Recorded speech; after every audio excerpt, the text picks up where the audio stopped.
विठ्ठलांचा आदर असणार तो विठ्ठल. आपण सगळेजण सुख आणि दुःखात ज्यावेळी असतो त्यावेळी ईश्वराला आपण साथ करत असतो आणि तीच साथ त्याच्याजवळ जेव्हा पोहोचते त्याच वेळी खऱ्यातून तो आपल्यासाठी पावत असतो. मंडळी, एक चित्रकार सुंदर चित्र काढत होता विठ्ठल. विठ्ठल कमरेवर हात घेऊन उभा आहे आणि तो बसलाय चित्र काढायला आणि खिशामध्ये तो चित्र काढत असताना त्याच्या प्रत्येक वेळी छटा वेगवेगळ्या विठ्ठलाच्या असायच्या. चित्रकार कंटाळला, आता काय करायचं? त्यावेळी त्यांनी नेऊन त्या विठ्ठलाच्या समोर आरसा ठेवला. त्यावेळी देव म्हणतो की बाबा हे असं कसं काय, आरसा कशाला आणून ठेवलास? त्यावेळी म्हणतो की तुझं रूप प्रत्येक वेळी वेगवेगळं असतं.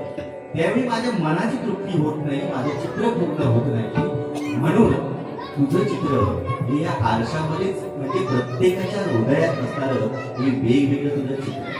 म्हणजे रूपच जसं वेगळं आहे तसं विठ्ठलाचं ध्यान का वेगळं असू नये. म्हणून तुकाराम महाराजांनी कदाचित ते घेऊन ठेवलं असेल की सुंदरची ध्यान उभे विठेवरी करकटावरी ठेवून.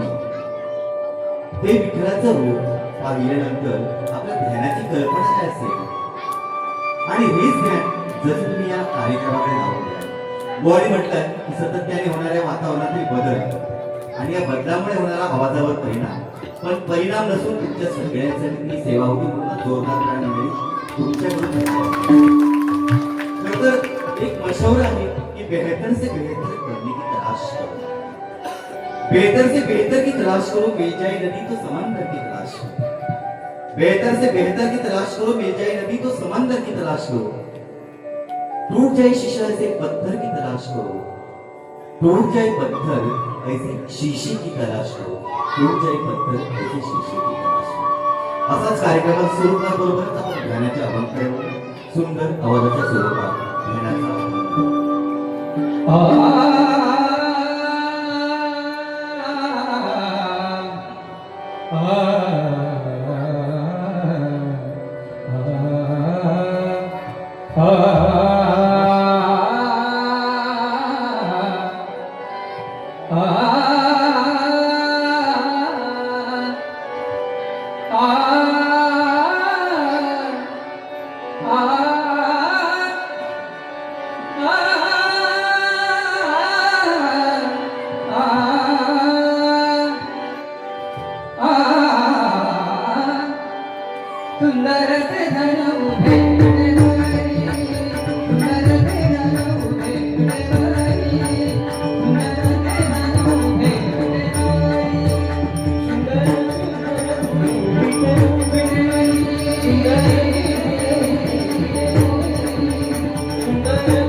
ध्यानाचं आपल्या प्रत्येकाला ध्यान लावून ठेवतो.